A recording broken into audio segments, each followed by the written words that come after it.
Labdien visiem! Tātad mani sauc Daina Ieviņa. Es esmu pēc specialitātes būvinženieris, bet mans hobijs un pilna laika darbs ārpus darba laika ir tieši vēstures izzināšana saistībā ar senajiem rokdarbiem. Tātad mani interesē ļoti mezolīta laika, dzelzs laikmeta, bronzas laikmeta, tehnoloģijas un tehnikas, kādās cilvēki ielauzās, lai varētu apģērbties, skaisti apģērbties un izkopt savu gaumi. Līdz ar to šodienas tēma mums ir, par ko mēs runāsim. Tātad senās tehnoloģijas, kā krāsoja ar augiem, jo sintētiskās krāsas tad vēl nezināja. Nu, un tad pakāpeniski, es domāju, mēs no šīs tēmas iziesim ārā agrāk vai vēlāk, jo noteikti būs daudz jautājumu. Un kā bija tad, un kā darīt tad? Tātad. Nezinu, kā pārslēgt uz priekšu. Tātad, ja mēs sākam runāt par seno vēsturi, tad ir ļoti svarīgi saprast, ka tomēr ir jāskatās dažādi zinātniskie avoti, lai mēs saprastu šeit, tieši Ziemeļu valstīs, kas tad ir noticis. Jo tā vienkārši skatīties un runāt par to, kas ir bijis Āfrikā, tas arī pie mums, tā gluži nav, jo tā augu valstība ir savādāk un arī klimats ir bijis savādāks. Līdz ar to mēs skatāmies to, kas vēstures avotos bijis pieejams. Līdz tiem 16. gadsimtam rakstīto avotu praktiski nav Latvijā un Baltijā. Tātad mēs balstamies uz arheoloģiskiem izpētes materiāliem. 13. gadsimta atskaņu kronikās pirmo reizi ir pieminēts par to, kad šeit ir bijuši krāsaini apģērbi, bet tas arī ir viss. Krāsas, tehnoloģijas nav minētas, un līdz ar to mēs skatāmies to, kas ir izrakts no arheoloģiskā izrakuma materiāliem, pētam tos mazos atlikumus no auduma paliekām, kas visbiežāk ir bijušas tur saglabājušās, kur ir kaut kādas rotas, jo metālu sāļi iekonservē šos te augu materiālus un saglabā viņus. Nu, ne tikai augu, arī vilnu. No 16. gadsimta otrās puses parādās rakstīto ziņu avoti un jau parādās kaut kādi apraksti par tiem laikiem, ko tad ir ģērbuši baltu cilšu iedzīvotāji. Un, protams, ar tā laika izpratni drusciņi izpušķoti, varbūt ne tā saprasts, bet mēs jau varam kaut kādu materiālu redzēt gan no rakstītiem avotiem, gan arī parādās pirmie ikonogrāfiskie materiāli un kaut kādi attēli, kur mēs varam skatīties. Tātad. Un tātad izpētes teritorija. Ja mēs runājam par krāsošanu, krāsām un materiālu, ko mēs varētu ņemt vērā, lai zinātu, kas šeit ir bijis, tad mums ir jāsaprot, ka mēs runājam par Ziemeļu valstīm. Tātad senie tekstilu izstrādājumi, kas ir balstīti Skandināvijā, tātad Norvēģija, Somija, Zviedrija, Gotlande. Skatāmies arī daļai Ziemeļu Poliju, tātad Baltu valstis, šīs dienas izpratnē, ja? Kartē var redzēt, tā tas ir bijis. Labi ir tas, kad Skandināvu valstīs un Dānijā ir daudz puros saglabājušies cilvēku atliekas, jo šajos puros arī viņus apglabāja. Līdz ar to mums ir no kaimiņu valstīm iespēja iegūt lielāku materiālu, nekā mēs paši esam atraduši šeit arheoloģiskos izrakumos Latvijā. Šeit, diemžēl, ir ļoti nabadzīgi šie te audumu atlieku gabaliņi, un bieži vien nevaram pat spriest, vai tas ir krekls, vai tā ir virsjaka. Jo pēc atrašanās vietas pie ķermeņa mēs vēl daudz maz varam nojaust, kas tas ir, bet reāli zināt, kāds bija audums, piegriezums un kur viņi izmantoja ziemā, vasarā, to mēs nezinām. Un Latvijā izpētes teritorijas var redzēt, ir bijušas daudz šīs te kapu vietiņas, tātad kapu lauki vai pilskalni, kuros var skatīties. Un ja runājam par bagātākajiem tekstīlija atradumiem, kur tad ir atrasts? Tad ļoti daudz ir pētīts latgaļu kapu laukos un daudz ir pētīts lībiešu kapu laukos. Un lībiešu kapu laukus pētīja ļoti daudz pie Daugavas tā iemesla dēļ, kā būvējot Rīgas heisus, pirms tam tika veikta ļoti spēcīga izpēte Daugavas krastos un ļoti daudz šis materiāls tika savākts. Citādi varbūt nebūtu tāda bagātība zinām kā tagad, ko mēs redzam. Vismazāk apģērbu fragmenti, diemžēl, ir atrast pie zemgaļiem, un atsevišķos gadsimtos arī pie kuršiem tam dēļ, kad bija ugunskapi, līdz ar to tika dedzināts mirušais, un zemgaļus ļoti spēcīgi izlaupīja, jo zemgaļi deva visbagātākās piedevas, līdz ar to šie kapi tika izārdīti, un pēc tam Zemgalē ļoti plaši ir lauksaimnieciskā apstrāde, un ārot aizvien dziļāk un dziļāk vienkārši tās kapa vietas tiek izpostītas. Un arī tas, ka Zemgalē ir tāds augsnes sastāvs, ka gluži vienkārši iet bojā viss materiāls, kas ir vilna, lins, tātad, ir tā kā ir. Tātad tas, kas ir atrasts, pēc tā arī balstamies. Un atraduma veidi. Ja mēs skatāmies, kādas ir krāsas. Šeit vienu paraugu mēs redzam, tātad redzam krāsu brūna, vilna, redzam ir celaini saustas un varam nojaust krāsu. Kāpēc es saku, ka varam nojaust? Lieta tāda, kāda pie metāliem, kur ir saglabājusies šī krāsa, iekonservējoties viņa gadsimtu laikā drusciņi maina krāsu. Un tas drusciņi, piemēram, uz zilo krāsu var spēcīgi aiziet uz zaļo, bet tad, kad taisa jau zinātnieki chromatogrāfijas izpēti un citus izpētes veidus pielietojot, redz, ka pamatonis tomēr nav bijis zaļš, bet zils. Ja. Tā kā, kur labāk saglabājies? Saglabājies ir tiešām senos neskartos abadījumos, kas ir dziļi un slapjā zonā, kur patstāvīgi stāv gruntsūdens līmenis un netiek skābeklis klāt. Tad vēl ir labi saglabājies tur, kur ir kaut kāda iemesla dēļ bijis vai ugunsgrēks vai kas cits, kad pa virsu ir mests vēl materiāls, vai arī tie, piemēram, bijuši kaut kāds atkrituma kaudzes, kur ir mests virsū un bez skābekļa vide iestājusies. Tur ir labāk saglabājies. Visur citur, diemžēl, ļoti ātri iet bojā šis materiāls. Visātrāk iet bojā tieši celulozes materiāli, tātad mēs praktiski nekur neredzam linu, kas ir saglabājies, līdz ar to nevaram spriest, viņš ir krāsots vai nav krāsots. Nav saglabājušies arī nāpru audumi, tātad kaut kādi lūku pinumi, par vīzēm un tādām lietām vispār nevaram runāt, tas viss ir gājis bojā.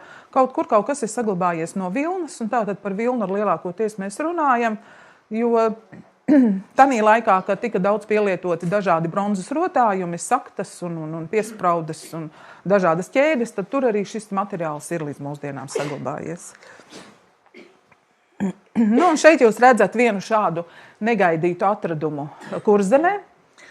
Visi noteikti esat zinājuši, ka neatīrītais, tas ir kūdras paraugs no Rucavas pagasta tīras pura depozīts. Vienīgais vīriešu apģērba kopums, ko varēja izklāt, kad viņš bija atradis restaurēt, un mēs zinām, cik lieli bijuši vīrieši, spriežot pēc tā, piemēram, cik liels apmetnes tur ir bijis saglabājies un kapuca kāda saglabājusies. Līdz ar to šeit jūs redzat, kāds viņš bija, kad atrada. Nav brīnums, kad bieži vien šādus te kumosus, ko izrok, vienkārši izjauc un nesaprot, ka tas ir bijis kaut kas no senākiem laikiem. Un apakšā tūplānā parādīts arī šīs bronzas spirālītes, pie kurām var spriest jau vairāk, kas un kā ir bijis. Un šeit es gribu parādīt vēl divus fragmentus. Tātad mums te ir rūtaina villaine, kreisajā pusē saglabājušies ir tikai vilnas pavadieni, un tukšās vietas ir bijuši lini. Tā tad ir bijusi rūtaina villaina. Mēs pieņemam visticamāk, kad villainai tās rūtis linu ir bijušas baltas, un pati villaina tad, tikai pēc dziļākas izpētes mēs varam saprast, vai tas ir brūns, vai tas ir zils. Un pašlaik ir rekonstrukcijas taisītas balts ar zilu. Tā. Un šeit malā tipiski, kā tiek saglabāta auduma detaļa, tātad šeit ir villaina, kurai arī ir maliņas apstrādātas ar metāla riņķīšiem, un šur tur jau nesaglabājušās alvas rozetītes, kas vienkārši ir iekonservējuši saudumu, pat ja pats metāls jau ir korozijas dēļ iznīcis. Šeit tuvāk jūs redzat arī villaini. Šeit šinī pusē villaina ir tāda, kura nav attīrīta, tādu viņa izraka, un labajā pusītē viens stūrīts ir attīrīts, un jūs varat redzēt, ka tad varam sākt pētīt, skatīties, kas tur reāli bijis.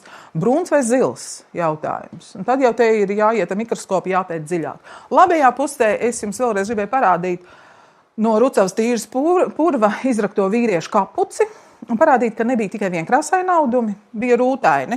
Audumi noteikti, ka bija raibi un dažādi raibi, jo gluži vienkārši lielus dzijas gabalus nokrāsot vienā krāsā bija ārkārtīgi apgrūtinoši. Rēķinaties, ka tajos laikos lielu katlu nebija. Metāls bija ārkārtīgi dārgs, tātad to visu taisīja koka toveros, podos, kaut kādās vannās, tātad to nevarēja likt uz uguns un vārīt, vajadzēja to visu karsēt. Iemetot karstus akmeņus, tātad sarežģīts process tas bija. Līdz ar to ļoti bieži varēja būt arī visādi raibi šie auduma gabali. Nu, te es esmu ielikusi tas, kas ir atjaunots. Tātad šeit es ieliku to, ko, tas ir mans viedoklis, kas varētu būt krāsās bijis tiešām tā arī bijis. Ja mēs runājam par to, kādas krāsas tad ir konstatētas, zinātniskajos rakstos publicētas, kur mēs kādus paraugus varam paņemt. Tātad šeit jūs redzat dažādi toņi, tumši, rotājumi pamatā ir gaiši.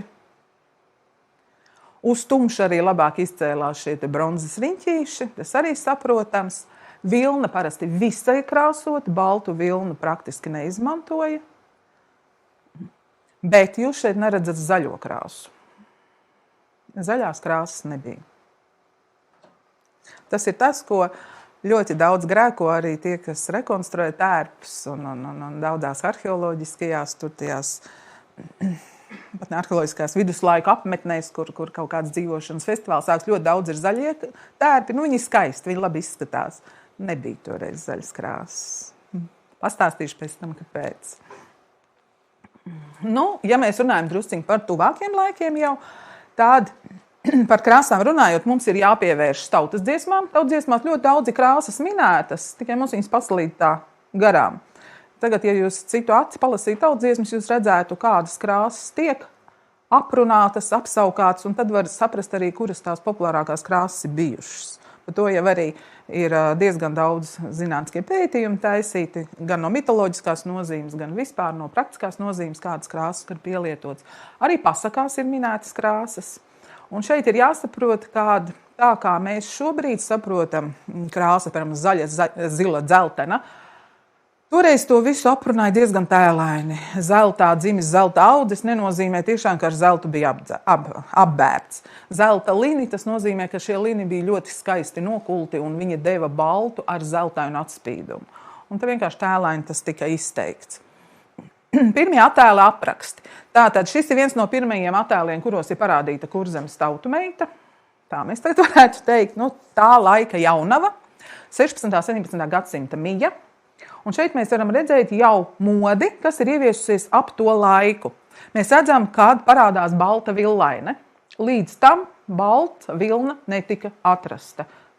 Tāda kā villainēs ieģērbta vai lielos auduma gabalos. Šī mode nāks sakarā to, kad paralēli mums attīstās arī citi novirzieni. Un viens no tiem ir, mēs attīstam aitu selekciju. Un parādās aitas ar baltākām vilnām, un pati baltākā aitiņa, tā bija pūrā viss tā derīgākā, labākā, jo no tās varēja tiešām svētkiem, godiem tad darināt šīs ballās viltainas, baltos kāzu cimdus, jo balināšana kā tāda vilnai ir ļoti grūta. Ja mēs linus varam balināt, izmantojot sārmu, tāda vilna sārmā noēdās un pazūd, līdz ar to tā ir problēma. Tātad mums ir jāveic selekcija, lai aitiņas mēs dabūtu ar izteiktām krāsām, lai tālāk varētu tad lielīties ar to. Man bija balta aitiņa vai man bija melna aitiņa. Gan tā krāsa skaitījās ļoti laba, ļoti forša, un to varēja izmantot, lai parādītu kaut ko izcilu. Un tad pārējās aitiņas, viņas bija tādas, kādas viņas bija. Tādas arī ikdienā viņas tur lietoja. Tālūk. Un tad parādījās arī broces zīmējumi. Tur jau vairāk mēs redzam dažādus modes tendences, kā toreiz ģērbās. Protams, vairāk ir pilsētnieki nekā laucinieki. Laucinieki nebija tik interesanti, bet arī tur jau sāks kaut kādi apraksti, un tur parādās akvareļu zīmējumi, un varam sākt saprast, kas tad tur no krāsām ir bijis. Lūk. Tā, un tad, ja runājam par pašām tekstīliju krāsām, tātad Ziemeļzemēs pāraugos senākās krāsas, kas ir atrastas, un šeit mēs runājam nevis par Latviju, bet šeit mēs runājam tiešām par Ziemeļzemēm, jo tur ir vairāk kas saglabājies, un līdz šai dienai arī viņas ir populāras. Tātad mēs runājam par zilu, violetu, sarkanu, brūnu un tikai rotājumos dzeltenu. Praktiski uz Latviju tas pats attiecas. Kas nav Latvijā atrasts, nav atrasts violets. Bet, ja nav atrasts, nenozīmē, ka nav bijis. Varbūt, ka gluži vienkārši ir tik maz bijis, kad nav saglabājies. Ja mēs runājam par tādām krāsām, kas ir Latvijā konstatētas, tāda 5. 6. gadsimts liecina par tumši zilu krāsu. Iespējams, ka viena daļa ir bijusi ievesta, bet viena daļa arī šeit uz vietas radīta. Bez tam mums ir jāatcerās, ka tirzniecība visos šajos gadsimtos ir gājusi tikai aizvien spēcīgāka, un viens no tirzniecības objektiem ir bijuši arī krāsas. Un šīs te krāsas, kā krāsu augi vai jau sagatavots krāsu pulveris, tika vests un pārdots arī šeit uz vietas. Tā kā košis zilo, ko mēs redzam, uz vietas mums ir augstāja krāsu mēle, kas to krāso, bet šeit krāsu mēlē ir stipri mazāk procentu ziņā šīs zilais pigments, kā indīgo, kas tiek ievests no Turcijas, no dienvidu valstīm tieši tirzniecības ceļos, kur šis procents ir stipri lielāks. Protams, iet runa par to, kas to varēja atļauties, jo tas bija ļoti dārgi, bet pie mums arī bija turīgi cilvēki, kas to varēja nopirkt. Vai nu gatavu materiālu, vai nu arī šo te krāsu. Nu, lūk, sākot ar 11. gadsimtu, arheoloģiskos izrakumos parādās dzeltenā krāsa, kas ir atrasta.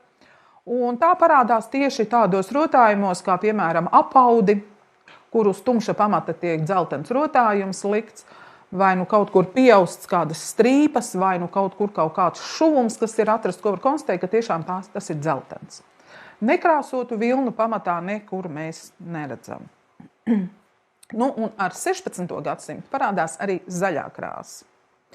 Parādās tāpēc, ka ir spēcīgāk attīstīta tieši vara katlu, vara darba rīku pielietošana un sāk oksidācijas procesā vara katlos vārot, nu vai tā ir krāsa bijusi vārīta vai kas cits, parādās šis zaļais pigments, kas varš nāk kā kodinātājs iekšā. Un tad daudzi augi sāk atdot arī šo te zaļo krāsu, ieraug, kad viņš ir koši zaļš.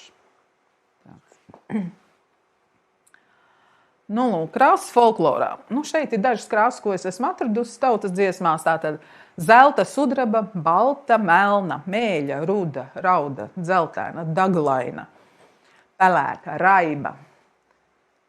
Bieži vien šie nosaukumi ir tādi, kad mums katram ir asociācijas un bišķiņ mēs ko citu redzam. Piemēram, mēļa krāsa, kāda viņa īsti bija, rauda krāsa, kāda viņa bija. Madarot, madarojām savas villainītes. Ko tas nozīmē? Ja? Tā tad ļoti daudz tādas asociācijas. Bet, ja runājam par pašām krāsām kā tādām, tad vēl gribu jūs bišķiņu sarūktināt par to, ko nozīmē zila. Zils tajos laikos nozīmē no tāda, kur mēs labi padomājam, un tad tur zilu ieraugam pie pelēkā, un tad tas varēja aiziet gan uz sarkano pusi, kamēr viņš kļuva violetīgāks, gan uz pelēko pusi, gan uz brūno pusi, gan uz melno pusi, uz visām pusēm. Un ir arī, piemēram, saglabājušies apraksti jau no etnogrāfiskiem bruņķiem, kur teicēja raksta, bija baložu zili bruņķi ar rožu sārtiem rakstiem un pelēki zaļiem ielokiem. Nu, tad saprotiet, kā gribiet. Meklējiet to balodi tā laika, lai jūs saprastu, kurš tas baložu zilais vai pelēkais, kāds viņš tur īsti bija toreiz. Nu, tātad tie apraksti par krāsām ir diezgan slideni tādi, kurš saprot. Arī sarkanā krāsa. Sarkano saprata jebko, kam varēja nojaust šo sārto toni. Tas arī būtu gan no rozā, gan no oranžīgā, un tad tās pārējas ir diezgan lielā diapazonā. Un tas, ko mēs šobrīd varētu pateikt, tas ir ķieģeļu brūns, vēsturnieki teikt, nē, tas ir ķieģeļu sarkans. Tā kā, arī kādi tie sarkanie. Bez tā mums sarkanais ir gan silts, gan vēss. Kā, kurā metodē krāso. To mēs arī redzēsim. Violetais. Violetais arī ir bijis gan no lavandas rozā toņa līdz tumši violetam. Tātad tas ir pie mums rets ziemeļos vairāk biežāks augs, dēļ tā, ka tur ir vienkārši vairāk tie ķērpji un sūnas, no kurām viņi ieguva. Jo augi tik daudz to neatdeva. Nu, un dzeltenais. Dzeltenais arī tātad gan no smilšu toņa līdz koši dzeltenam, līdz zaļi dzeltenam. Visdažādākie toņi, tie varēja būt arī oranžīgs, vēss, silts. Tātad šeit dažādas varianti. Nu, un bez tam krāsas ietekmē arī pats tekstīlī materiāls. Tātad dabīgie, pelēkie, brūnie, kā no aitas muguras, kur mēs sakam, nevienmēr varēja šādās aitu vilniņās nokrāsot to skaisti koši dzelteno vai gaiši sarkano toni, jo gluži vienkārši pati aitas vilniņa bija tāda, kāda bija, un visbiežāk tad tos tumšos toņus arī krāsoja. No praktiskā viedokļa arī tumšo toni bija vieglāk iegūt, pēc tā laika metodēm. Un tā tad krāsoja tieši tādus stabilus, tumšus apģērbus, un rotājums tad lika tādus, kas izcēlās. Gan tās bija krellītes, pērlītes, gan šie bronzas rotājumi. Tātad vai tas ir sudrabs, vai tas ir dzeltens metāls, kas izceļās. Nu, un tad to dzelteno mēs varējām nokrāsot tikai tad, ja mēs dabūjām izcili gaišu to vilniņu. Varbūt arī ka linu. Un tad mēģinājām to krāsot. Ikdienā darba apģērbus visbiežāk es domāju, ka lietoju pat nekrāsotus. Nevienmēr bija laiks un vaļas, un nevarēja arī atļauties tik liels tovers dabūt, lai varētu to visu sakrāsot. Un tad izmantoja aitu, un citu aitai arī balts, pelēks, brūns, visdažādākajos toņos bija pietiekami skaists, lai to izmantotu. Gan vienkārši sagās villainais, gan tāpatās kreklos, jo krekli bija gan vasarā lins, gan ziemā vilna. Cilvēki toreiz domāja par siltumu arī. Es taigāju tikai, lai būtu smuki. Tā kā, tāds. Bez tam mums bez vilnas ir cits materiāls arī. Ir celulozes materiāli, tātad tie lini. Un te ir arī nātris vidējais attēls jums ielikts. Un augšā stūrī no ritvara toča es dabūju lieplūks, kur, ja pietiekami smalki apstrādā, no viņa arī var dabūt gan audumus, gan biežāk viņus izmantoja apavos, ja, lai taisītu. Tātad materiāli bija daudz dažādi, un tā kā lins dabiski bija stipri gaišāks par tā laika vilnu, tad linu ļoti bieži pielietoja tieši papildus pabalinot sārmā, lai viņu dabūtu gaišāku un lai viņš izceltos uz šīs tumšās vilnas. Tā kā tāds. Un tālāk aiziet interpretācija. Zinātnieki Portugālē 2015. gadā nolēma izpētīt, ja pielietotu visus rakstītos avotus, zināmās tehnoloģijas, mēģinātu atdarināt tieši tā laika krāsu, kas tur viņiem ir bijusi, tas kaut kāds saglabājies baznīcā 14. 15. gadsimta auduma gabals, tā kaut kāda tekstīlī, visticamāk, ka kaut kāds pie sienas kāds paklājs, kas ir bijis, nolēma atdarināt šīs tehnoloģijas un uztaisīt krāsu paraugus. Un tad sākās interpretācijas, jo jebkuros aprakstos, jebkurās recepšu grāmatās, kur kaut kas ir rakstīts, knifi nav minēti. Cik ilgi turēja, kādu koncentrāciju ņēma, kā tos augus ieguva, kādu ūdeni izmantoja. Kāds vispār bija gada laiks, kad to darīja? Tādu lietu nav. Un tāpatās kā senajās receptēs, ja rakstīts ir vārija, kamēr kļuva zaļš vai kamēr kļuva gatavs, ir ļoti stiepts jēdziens. Šeit arī krāsošanā.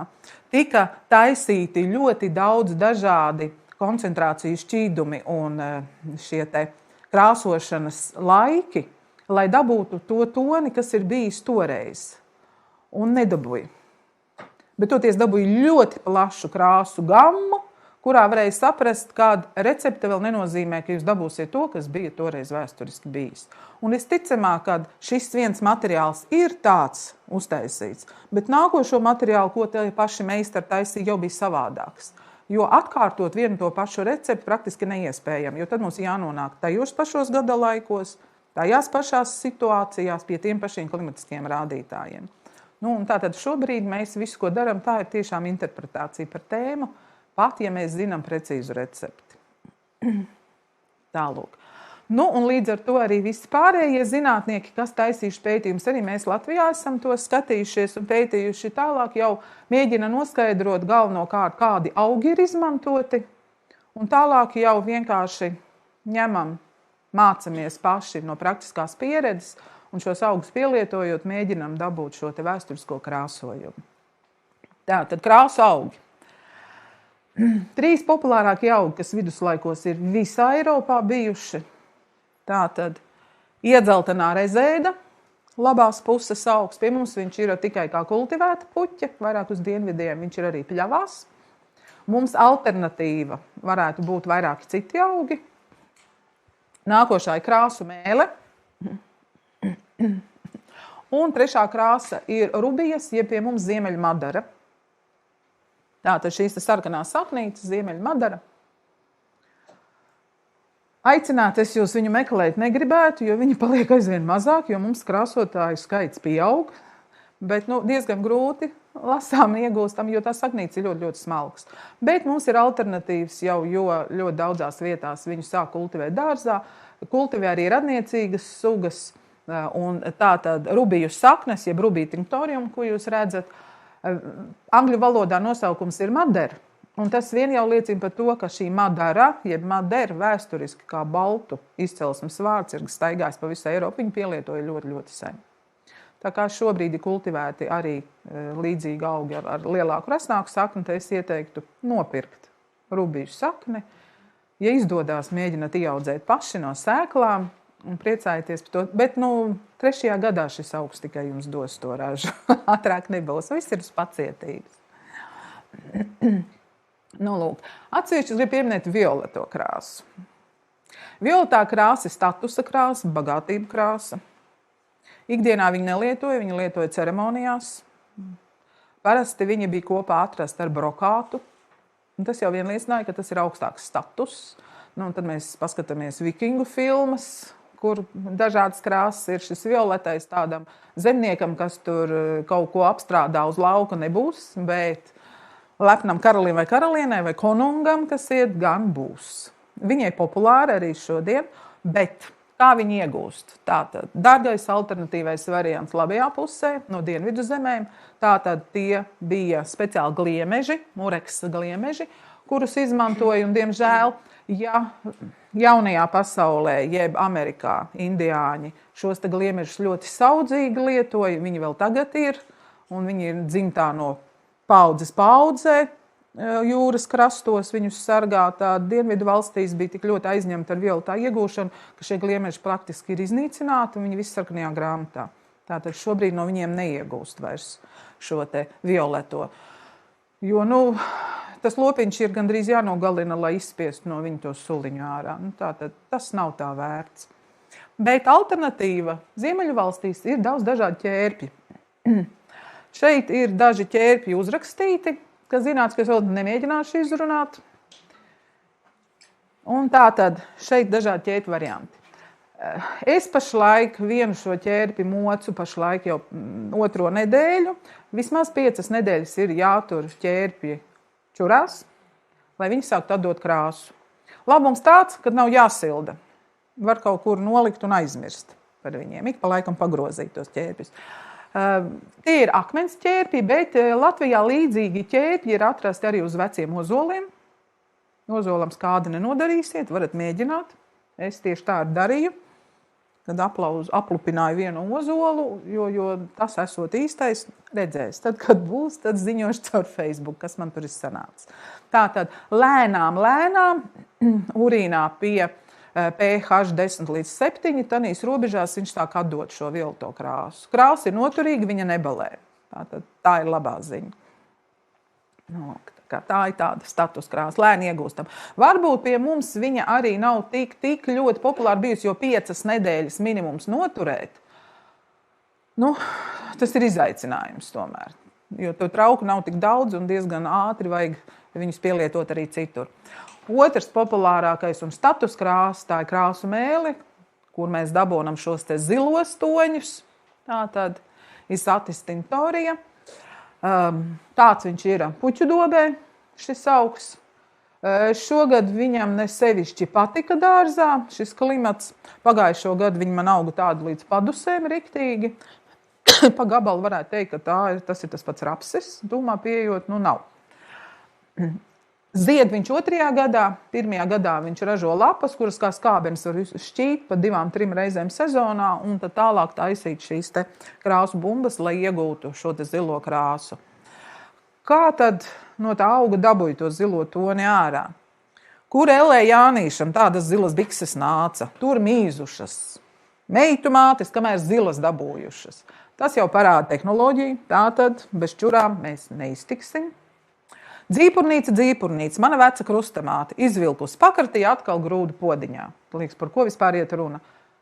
Aprakstīt krāsošanas tehnoloģijas zilajai krāsai. Tātad mēs ilgi un dikti raudzējam, stumjam podā, velkam ārā. Uzliedz man nākošo slaidu, lūdzu. Un tad es atļāvos te salikt procesu, kā tas izskatās. Un šeit man Aneta Karlsona palīdzēja, jo viņa bija smuki safotografējusi. Tātad augs 1. gadā, tad mēs viņu nošķinam kā skābeni, samīcam, veidojam bumbiņas, kaltējam, žāvējam, mums vajag skābekļa klātbūtni, arī mušiņām patīk ar izložņāt, to viņas drīkst darīt, lai vienkārši oksidējās tas augs. Tad mums šīs zilās bumbiņas ārpusē viņas ir zilas, iekšpusē zaļas, jo skābeklis, kur ir kārtīgi ticis ar saulīti, tur viņš ir labi piekodies, dziļāk nē. Saberžam, pārlējam ar čurām, tur vajag draudzīgu ģimeni un ļoti, ļoti saprotoši, jo smaka ir laba. Pēc tam mēs aptuveni nedēļu raudzējam, un mums ir jāiztur siltums, lai būtu 43-45 grādi. Nu tātad. Iekšā diezin, vai jums būs tik saprotoša ģimene. Tātad mēs meklējam kādu siltumnīcu, kur mēs to iespraužam. Vai nu, ja mums ir blakus ferma vai pašiem mums ir lopi, tad mēs mēslu čupā spraužam iekšā un termometrs klāt. Ja temperatūra būs zemāka, nekas tālāk nenotiks. Viņš vienkārši iekonservēsies. Nu, tas nav slikti, pēc gada var atkal atkārtot. Bet, ja būs temperatūra pa augstu, ja viņš aizies virs tiem 50 grādiem, tāda zilais tonis aiziet dzelteni zaļā un viss, un atpakaļ vairs neatgriežas. Viņš mainās. Ķīmiskais process notiek. Nu, un tad, kad mēs esam izturējuši, tad mums jau viņš paliek tāds ļoti interesants. Es parasti nokāšu to šķidrumu. Tādā spilvendrānā es aizsien ciet un iemetu atpakaļ. Vienkārši, lai pie dzīves neiet klāt, jo tie stīkie gabaliņi salientenī dzīvā, ko tālāk krāso un diezgan ilgi ir jāpurina, jāatbunārā. Tad mērc abus kopā. Un tad vēl process turpinās aptuveni 3 dienas, jeb kamēr jums patīk tas, ko jūs redzat. Un tā, kad ņem ārā, viņš no sākuma ir tāds zaļš. Un pēc tam, kad viņu purina, viņš paliek zils skābekļa klātbūtnē. Un tā mēs cūkojamies kādu nedēļu, vai kamēr ģimene pasaka, ka viņiem šitas eksperiments ir līdz kaklam. Un tad mēs priecājamies par to, kas ir dabūts. Ja mums tas tonis īsti nepatīk, tad mēs visu no sākuma atkārtojam vēlreiz ar to pašu kamolu. Kamēr mums ir tik krāsains, cik mums gribās to visu. Tas ir tā krāsu mēle ar to mēļo krāsu. Tā kā tonis katru gadu sanāks savādāks, jo augs arī ir savādāks. Man ir bijis zili zaļš, man ir bijis tumši mellis zils. Bez tam mums vēl ir jāskatās vēl tāda lieta, kā skābums, sārmainums. Šai krāsai patīk, kad ir sārmaina vide. Līdz ar to, ja paliek skāps, mums ir bišķiņi jāpieber kaļķis klāt, lai viņš atkal ir sārmains. Citādi krāsa it kā ir, bet tad, kad jūs skalojat to dzīvu, krāsa ļoti plūk nost. Tas ir līdzīgi kā zilās džinsas, ka jums ir pilnīgi jaunas, ja? Pēc kāda laika, kad jūs viņus mazgājat, jūs redzat, ka daļa zilais pazūd. Viņš iet prom. Nu, te ir tieši tas pats, jo tie paši savienojumi to zilo krāsu rada.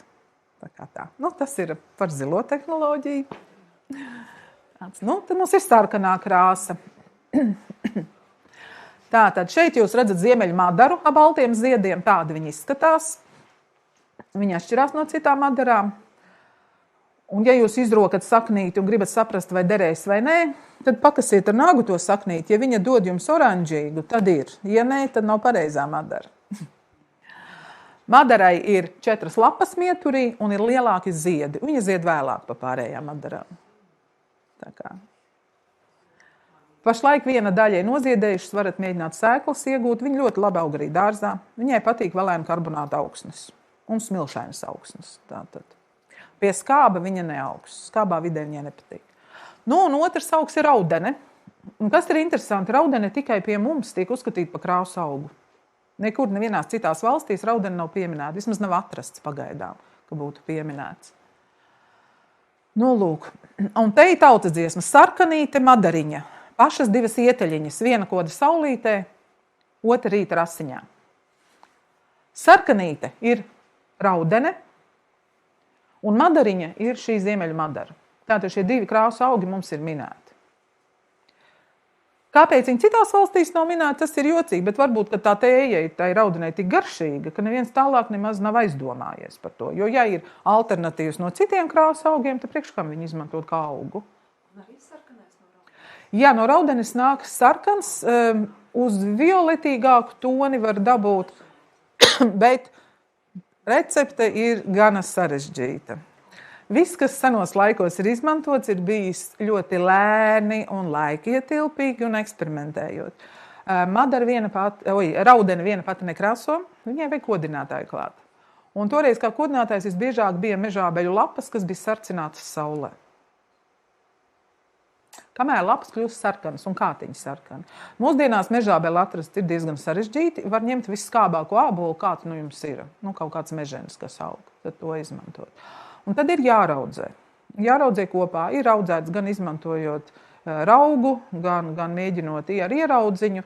Viņu vajag tik tiešām, lai rūkšanas laikā izdalās tie burbulīši. Tātad alkohols, kas rūkstot rodās. Un tad tā ietekmē siltumā, ik pa laikam izceļot ārā, apgrozot, skābeklim tiekot klāt, tas sarkanais tonis rodas aizvien vairāk un vairāk. Diezgan sarežģīti tas ir. Lēni, mierīgi, uz plīts malas, ja ir krāsns, kaut kur tādā veidā. Jā, tas viena koda saulītē, tas nozīmē, ka viņai ir jāsarcina. Arī pati raudene jums sārtos toņus dos tikai tad, ja viņai kātiņi būs sarkani. Tātad arī pašu augu parasti samitrina un palaiž saulītē, un viņš nosarkst. Varbūt esat ievērojuši, ka tieši tas pats notiek arī ar asinszāli. Asinszāle saulē lietu mitra, ja tiek, tad sarkst. Viņa paliek sarkana. Tas ir tas process, izdalās tas ķīmiskais savienojums, kas mums ir vajadzīgs sarkanai krāsai augiem. Tātad, un tad sākās tas. Jo no asinszāles arī var dabūt sarkano. Teorētiski. Praktiski kaut kas ir. Jā. Asinszāles ziedverbus vairāk, un viņus vajadzēja ar rokām sabērst, jo radās tās oksidācijas procesi. Jā, skābeklis vajadzīgs. Jā. Atlēju vienu trauku, kur bija vienkārši asins ziedi, vienu, kur bija sabērsti. Un oksidētie tie daudz vairāk dod, jā. Jā. Un tas, ka vienīgais jāžāvē rēnā, jo savādāk saulē viņš uzreiz kļūst brūni. Jā, viņš aiziet tālāk, nākšais process aiziet. Bet faktiski, jā, skābeklis un gaisma ir tas, kas palīdz šo sarkano krāsu izcelt no auga ārā. Tā kā te ir eksperiments. Tā kā saulainās vasarās tas var izdoties, citās vasarās nē. Tad ir vēl viens augs, kas mums ir bijis, pat ne augs, tas ir kukainis. Saucās kermes, jeb pazīstam kā poļu košanēla utis, bet viņas ir bijušas arī pie mums. Ļoti labs sarkanais krāsu ieguves veids, maziņas utītes, kas dzīvo uz konkrētiem augiem. Tātad viņas tika saukts arī par svētā Jāņa asinīm kādreiz, un viņas dzīvoja uz ziemas žuldzālītes saknē. Tātad. Šis augs pie mums ir, varbūt, ka tur arī kāda uts ir, pie viena auga parasti līdz 6 utīm. Utis vajag daudz. Meitas, lai dabūtu koši sarkanu krāsu, bija varančaklas, kā rezultātā Latvijā vienkārši šis augs nē, bet kukainis nav konstatēts. Iespējams, ka kaut kur kāds ir, bet vienkārši to vairs nav jēgas meklēt pat. Ukrainā bija rezervātā speciāli atstāta vieta, kur viņi ir vairojušies, kur viņi ir. Es nezinu, kas pašlaik tur notiek, godīgi sakot. Un Polijā arī ir daži rezervāti, kuros viņi ir saglabāti, lai vienkārši būtu. Protams, ka viņus neizmanto vairs. Jo jau mums ir alternatīva, poļu kermē mums alternatīva ir no Meksikas, jā, tātad no kaktus utīm, tātad košenils. Bet vēl 17. 18. gadsimts ļoti populārs krāsas tā bija, ko ieguva. Tātad šeit jūs redzat tas augs, jā, kāds viņš ir, un tas areāls, kurā šīs te sarkanās utis bija. Un mums Latvija ļoti smuki ir, un pat Dienvidu Igaunija tur trāpījusi. Tā kā šis bija tas poļu sarkanais, varbūt kādos literatūras avotos esat dzirdējuši kaut kādos, romānos, kur ir poļu sarkanie ancuki, jā, armijas vajadzībām ļoti daudz to sarkano krāsu izmantoja, šineļos krāsoja iekšā, tā tad bija šis te sarkanais. Un tad, ja kāds grib atdarināt to gadsimtu, tad jāpameklē tas tonis. Sarkanu pie mums Latvijā var iegūt vēl no citiem augiem. Tātad, šeit mums ir pabērs, krūklis, ievu mizas un stāvā retēja sakne. Ja mēs gribam mizas, tad mums vajag sulu laikā mizas vākt. Pārējā laikā būs stipri švakāks un mazāks. Mēs pamēģināsim, varbūt izdosies. Man krūkuļu miza ne, bet mani krūkuļu zari ar lapām un nogām. Pamēģināsim ar tiem krāsot, redzēs, kas sanāks. Vajadzētu kaut kam uz sarkano pusi būt. Stāvā retēja sakne. Viņi izmantoja ļoti plaši, lai krāsotu arī ādu. Ādas izstrādājums viņš ļoti labi krāso, vilnu viņš ļoti labi krāso, tāda stāvā retēja sakne. Arī viņa gan ir ļoti labs ārstniecības augs, bet var izmantot arī kā krāsaugu. Nu, un ieva mizas sarkano toni dod ļoti īstā periodā, tad, kad sāk sulot, bet vēl neplaukst lapas. Tur ir jānoķer tas brīdis, 1 nedēļa, kā kurā pavasarī, un tad dod to sarkano toni ārā. Kā tā. Pazuda. Azu. Nu, skaidrs, diemžēl man žēl. Šeit bija 2 attēli. Nu, ko tad vairs? 2 attēli ar izpētes materiāliem. Es rīt atnesīšu izdrukātus šos attēlus, lai parādītu. Bija poļiem, somi bija taisījuši izpēti uz pļavas skābeni un stāvo retēju, lai pārliecinātos, kādus toņus dod. Un tur bija daudz dažādu sarkanās toņu nianses. Diemžēl. Labi, šķiram tālāk, nav ko stāstīt tur. Dzeltenā krāsa tātad. Dzeltenā krāsa mums ir no biškrēsliņa un dzeltenās ilzītes. Tātad 2 populāras tādas. Un biškrēsliņa es varu uzaicināt jūs visus šodien salasīt, un rīt mēs varam izmēģināt. Katrs pa saujiņai, un tad rīt mēs varētu paskatīties, kas skaisti sanāk no biškrēsliņa. Man līdz ir mūsdienas populārākais dzeltenais augs zeltslotiņa. Nu, to var visur, un tur ir garantēts, ka tas dzeltenais būs. Tātad. Kas ir par īpatnībām? Dzelteno krāsu mums dod tad, ja mēs kodinam. Viens variants, mēs pielietojam sārmu. Vilnai viņš ļoti nepatīk. Tātad. Bet sārmā dabūn dzeltenu. Un otrs variants ir, mēs pielietojam kodinātājs, kas satur alumīniju vai alvu. Un, ja mēs gribam būt vēsturiski pareizi, tāda alaunu toreiz ieveda, alaunu kristālus bija, bet otrs populārākais veids, kā dabūja šos te savienojumus, bija pielietoja augus, kas dabiski uzkrāja daudz šos savienojumus. Nu, un ar tādiem augiem bija 1000 gadu staipeknis, sarkanā grāmata. Bet, nu, ja kaut kur ir gājuši kailcirtis pāri un zinām, ka tur iet bojā, nu, tur mēs drīkstam viņus savākt. Un tad ir bijuši augi, piemēram, kā pļavas jeb tīruma kosa, kura arī ļoti daudz ir uzkrājuši šos savienojumus, un tad šo augu jau vāra un taisa no viņa šķidrumu, kuru pielieto jau kā kodinātāju. Un tā jau ir pilnīgi atsevišķa tēma, kur kodinātājs ir tādi paši augi, bet viņus vienkārši liek pie citiem augiem klāt, lai dabūtu kādu citu toni ārā. Tātad. Nu, tāds. Tad te vēl ir dzeltenā krāsa nāk ļoti skaisti no mīkstās madaras, arī no dzeltenās madaras, bet dzeltenā madara mums arī diezgan reti jau palikusi, jo dabiskās pļavas ļoti maz mums ir palikušas. Un krāsu irbulene, šeit jūs viņu redzat, jā, krāsu irbulene arī ir sarkanajā grāmatā.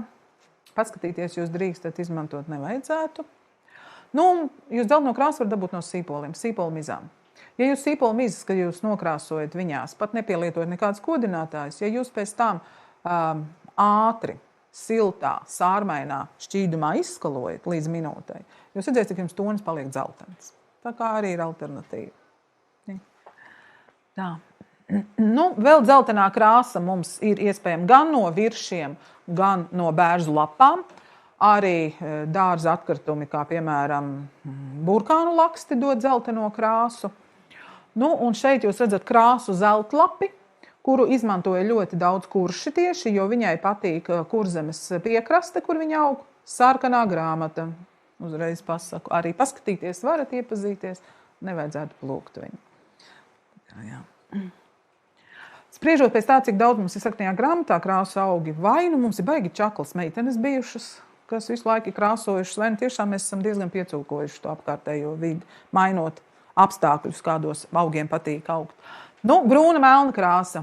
Šis ir pamats, kas ir populārs, ko var pielietot vienmēr visos gadsimtos pie kuriem tērpiem, jo tā ir krāsa, darba apģērba krāsa. Ja viņu dabūn košu, tad pielieto arī kā izdejamo krāsu. Svarīgi ir tas, cik viņš ir tīrs tas tonis, ko iegūst. Nu, tātad, kas mums ir tas populārākais? Melnalksnis. Melnalksnis krāso viss, Gan tie čiekuri, gan tās ir lapas, gan tās ir mizas. Varam visu cauru gadu praktiski izmantot. Ja mums ir melnalkšņa malka, šķēpējam nost mizas, mērcējam vairākas dienas un dabūsim brūnos dažādos toņus atkarībā no tā, ko mēs izmantojam kā kodinātāju. Varam bez kodinātāja krāsot, varam pielietot dažādus kodinātājus. Piemēram, purva rāvu, jeb rūsainu dzelsūdeni, ja mēs pielietojam, mēs dabūsim šos tumši brūnos, pat melnos toņus. Tādus melni brūnus. Koši melns gan nav. Mums laugi nedod tādus. Bez tam, kas dod vēl tādus brūnus, ozola miza. Un te ir svarīgi saprast, kad ozolam ārējā mizas daļa dod pelēkāku, iekšējā mizas daļa dod brūnāku. Tātad var miksēt, var dalīt nost. Un valrieksts. Rīt man būs arī valriekstu šie te zaļie rieksti līdzi, padauzīsim, pakrāsosim, redzēsiet, cik skaists krāsas nāk. Šis te valrieksts, kas ir ievests mums Hercoga Jākaba laikā šeit visos parkos, viņš ir aklimatizējies, labi šeit aug, viņu var izmantot kā krāsu augu, ja netiekam pie melnalkšņa klāt. Un šo te augu izmanto ļoti plaši, arī var nopirkt jebkuros internetu veikalos pulverus no viņiem, jo viņus pielieto arī matu krāsošanā, kā brūna un matu krāsu iegūst. Viņš satur ļoti daudz jodu, līdz ar to šis jodu savienojums jau viņu kā kodinātājs nostiprina un nekas klāt nav jāliek. Tā. Nu, un šeit es ielikusi recepti no Somijas un Igaunijas pētniecības. Tātad Somijā, Igaunijā alksni uzskata par svētu koku. Un šīs te alkšņu mizas dažādās veidās apstrādājot, izmantoja ne tikai dzīvu krāsošanai, ar viņu tonēja arī zvejas tīklus un ārstēja priekšlaicīgi dzimušus bērniņus. Pat ne ārstēja, bet stiprināja. Somu valodā melnalkšņa krāsa nozīmē asinis un nemācējuši pateikt, man liekas, ka man te nebija minēts kaut kur, kā viņš somu valodā skanēja, bet ticēja kāda mazu bērniņu izvannojot šādā melnalkšņu mizu vannā, kas tiešām bija sarkana, kāda bērns ieguva dzimtas spēku un imunitāti un varēja dzīvot. Līdz ar to, tāds bija tas ticējums, un viņas svēti tic, ka šis koks ir svēts koks, ka viņš sargā dzimtas saknes. Tātad, un šīs te alkšņa mizas izmantoja tiešām daudz un dažādi, ar viņām krāsoja arī zivju ādas, jo viņas izmantoja dažādos izstrādājumos, krāsoja gan vilnu, gan linu, gan kokvilnu, kādi materiāli bija. Un ne tikai to ādas un arī koka materiālus, ja vajadzēja kaut ko beicēt, tad visur bija klāts šis te pigments. Un taisīja dažādas receptes, lai saprastu, kas kādus toņus dod, jo Somijā tika savāktas 17 dažādas receptes, kas atšķirās un kas ir reizēm pretrunā viena ar otru, bet krāsu toņi ir līdzīgi. Un tad mēģināja eksperimentēt, saprast, kas no tā ir taisnība, kas nav. Pārbaudīja arī uz gaismas noturību, un tad, protams, ir receptes, kas ir labākas, ir receptes, kas netik labas, bet pamatā visam tam cauri, kas iet tas, kad šo mizu ieguva vainu pavasarī, kad sulas tecēja, ņēma to mizu jau ar to slapjo sulu kopā, tad viņu smalcināja, žāvēja, varēja krāsot jau uzreiz, bet tad bija savādāk tehnoloģija, vai žāvēja smalcināja un pēc tam raudzēja un bija savādāk tehnoloģija. Vai arī tad, kad ap Jāņiem ir pilnziedā šis augs, tad ņēma šīs te mizas. Un kas ir interesanti, visas receptes ir tieši mizai. Receptes lapām nav. Mēs šodien ar lapām krāsosim, bet vienkārši nav mizu laiks. Un kas ir interesanti, kad praktiski 80% no receptēm pieminēts ir sārms un krāsoja nevis ūdenī, bet sārmu šķidumā vārīja šo te krāsu. Un tad, kad ieguva krāsu, tad viņu jauca un šķaidīja tik tālu, lai varētu pielietot tieši pie vilnas, lai tā vilna nenobruktu. Tā kā tās tehnoloģijas nebija vienkāršas. Tur bija jāzina, tur bija saprašanai jābūt, lai vienkārši mēs neatvadītos no vilnas dzīves, kad viņu ieliekam šajā krāsā iekšā. Ir viena ļoti interesanta recepte no sāmiem, kur viņi, lai iegūtu krāsu, Viņu kožļāja. Tātad mizas kožļāja, visas sakožļāja ar siekalām iedarbojoties, un tad spļāva traukā. Un tad, kad tas pods bija pilns, tad tā arī krāsoja. Un tādā veidā krāsoja šīs te briežu ādas, lai iegūtu smukus toņus, izmantoja arī, tā, kad paņēma krāsu irbulī, to krāsu paņēma un uz tā zīmēja, tā tad iegūja ļoti skaistus sarkanos toņus. No šī mēs te redzam dažādi toņi, dažādas metodes, kādas ir bijušas, tātad tur, kur mums ir lints vai kaņepes, tur mums ir zilganie toņi, ja? Tā uzvedās celuloze, iedarbojoties, un tur, kur ir vilna, tur mums ir sarkanie toņi. Tātad šeit jūs redzat. Bija nesen televīzijā arī par sāmu sievietēm viens raidījums Discovery Channel, ja nemaldos, un tur tieši gāja tā runa, kad gan viņa tās ādas kožļā, gan tos augus kožļā, lai ar tām siekalām tur kopā sataisītu. Zobi izskatās diezgan briesmīgi, teikšu tā.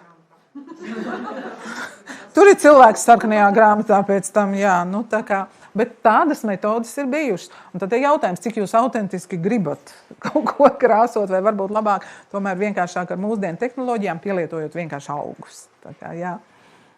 Tā. Tad šeit vēl ir, ar ko var iegūt melnu krāsu. Tātad skalbju sakne un vīgriežu sakne. Tātad to mēs vācam tad, kad rudens ir pilnībā iestājies un tā virzemes daļa jau krīt lejā. Tad var rakt saknes. Purva skalbi sarkanajā grāmatā. Nerokam. Ja vienīgi jūs viņu dārzā audzējat, tad jūs varat darīt, ko gribat. Man tas saka, ka nav kā kurā vietā. Viņa ir ļoti reta, jo viņai vajag tīru ūdeni, tīru vidu. Mums, diemžēl, šī purva skalba paliek aizvien mazāk. To vīgriezi, jā, varat droši. Varat izmēģināt. Tā kā tāds. Melna krāsa, jā, viņi dod melnu. Par zaļo krāsu. Ar zaļo krāsu ir ļoti interesanti. Šeit jūs redzat somu sieviete arheoloģiskajā tērpā, un tūplānā ir lakats, jeb galvas seģeni, ja galvas sauc, kur izšuvumā var redzēt, kad ir zaļais tonis drusciņi iekšā. Pat nešķumā tas ir pinums, mežģītais pinums tātad. Par zaļo toni runājam tādā nozīmē, kad krāsoja zilu un pēc tam iemeta dzeltenā. Tad šis zaļais sanāca. Bet parasti tas zilais bija tik dārgs un cēls, ka vienkārši viņu pa zaļu taisīt, ļoti vajadzēja gribēt. Jo parasti jau ar zilo apmierinājās. Bet šur tur varēja būt kaut kas drusciņi arī zaļgans. Augus atsevišķos gadalaikos krāsojot ar purvu rāvu arī nāk tumši zaļgan melnais ārā. Tā kā mēs redzēsim. Izmēģināsim ar melnākšņa lapām arī nāks ārā šis te. Pat ja dzelzi pielieto, dzelžu rūsainos ūdeņus vai purva rāvu vai jebkuru ūdeni, kas satur lielu dzelzs saturu. Tad nāk šie toņi ārā. Tā kā zaļais tad ir saprast kā divu krāsu savienojums. Tāds. Mūsdienās zaļais. Ir vesela virkne augu. Tās pašas bērzu lapas, vībotnes, pelašķi, kaņepes, niedres, priežuskujas, egļuskujas. Praktiski visi augi, kas ir sīvi, rūgti un ar lielu bagātu zaļu masu, jūs no viņiem varat dabūt zaļo krāsu ārā. Tās pašas vērmeles, jā, vībotne, dievkociņš. No pelašķiem sanāk ļoti skaists zaļš un piedāvām divu toņu zaļš. Siltāk zaļais sanāk, ja pieliekam varas sāļus klāt, un vēsie toņi sanāk, ja pielietojam dzelzs sāļus klāt. Tātad tie ir tie augi. Mums kaņepes ir līdzi, mēs ar kaņepēm mēģināsim šodien. Tātad. Tā, padod tālāk, lūdzu. Beidzamais, par ko es gribu runāt, par pašiem kodinātājiem. Ar augiem mēs daudz maz būtu tikuši galā, kodinātāji. Tātad, kādus kodinātājus vēsturiski pielietoja un ko mēs varam šodien? Vēsturiski pielietoja to, kas bija apkārt dabā. Tātad tie bija citi augi, kas varēja iedot papildus šo toni. Tāda bija purva rāva. Tā tad rūsaina ūdeņa, te jūs redzat strauts, kas te, kur ir šis te rūsa, ir iznākus tā, tad te būs šie rūsainie ūdeņi. Praktiski tie visi dzelzs savienojumi, kurus mēs varam. Šur, tur, vairāk gan Norvēģijas pusē ir arī varas savienojumi, kas nāk ārā, tā tad tur ir zaļganāki tie ūdeņi, tā tad tur var dabūt šos te toņus, kas uz zaļo vairāk velk. Urīns. Ļoti spēcīgs kodinātājs, kuru izmantoja praktiski visās grūtajās krāsās. Tad pelnu sārms, lapu koku pelnu sārms ir tas, ko arī pielietoja ļoti daudz krāsas kodinot. Un tad tirdzniecības ceļā ievestie dabiskie kodinātāji, kas, piemēram, bija dabiskais alauns. Man šodien nav līdzi, bet es rīt paņemšu šos alaunu kristālus, spalūzu, lai man atsūta. Tātad Turcijā arī ir vietas, kur rokvēl aizvien no zemes šos alaunus ārā. Un tad tirdzniecības ceļā viņus var iegūt arī šodien. Šobrīd neviens man tirgotājs nebrauc klāt, bet toties ir internets, caur ko var pasūtīt un atved. Tā kā mums šos te tirgotājus izmantojam kā tagad DPD kurjerus. Tāds. Tātad, par pašām krāsošanas metodēm izmantojot kodinātājus. No seniem laikiem 3 metodes ir zināmas. Tātad krāsošana ar fermentētu tanīnu, jeb tas nozīmē, ka mēs ņemam citus augus, kurus izmantosim kā kodinātāju, tos apstrādājam, dažādi fermentējam, dabonam šķidrumu, kuru pieliejam krāsu augam, lai tālāk krāsotu kaut kādu krāsu, ko mēs gribam no tā pamata auga. Nākošais ir krāsošana mucā, jeb tas, ko mēs ikdienā izmantojam, ka krāsojam, kad mēs krāsošanas laikā liekam kaut kādus kodinātājus klāt, vai tas ir purva ūdens, vai tās ir čuras, un tad krāsojam krāsošanas laikā. Un liekam tīru dziju iekšā un krāsojam. Un kodināšanas krāsošana, šie ir tulkojumi no angļu valodas, varbūt tāpēc viņi tik neveiksmīgi, bet praktiski tas nozīmē, kad mēs dziju vispirms nokodinam. Un pēc tam, tad, kad mums ir šis augs vajadzīgajā laikā, vajadzīgajā vietā un vajadzīgajā daudzumā, tad mēs jau kodinātu dziju krāsojam.